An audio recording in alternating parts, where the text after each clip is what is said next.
simplify and rationalize the denominator, square root of 3a cubed over 8b.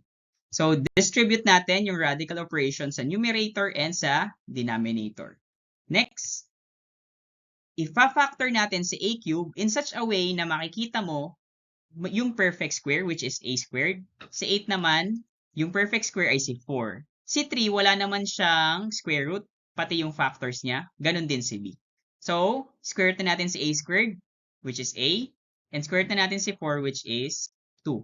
So, magkakaroon tayo ng a times square root of 3a over 2 times square root of 2b. Now, kailangan nating i-rationalize yung denominator dahil merong square root of 2b sa denominator. Okay, to remove that, kailangan natin itong i-multiply sa square root of 2b over square root of 2b. So, let's try. A times square root of 3a times square root of 2b. So, yung mga nasa radicals, yun lang ipag-multiply natin. 3 times 2 is 6. A times b is ab.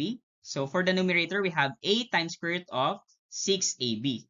Sa denominator naman, makakancel yung radical sign kay 2b. So, eto na siya, 2b.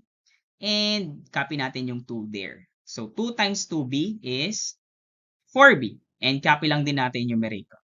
Now, for your practice, try this.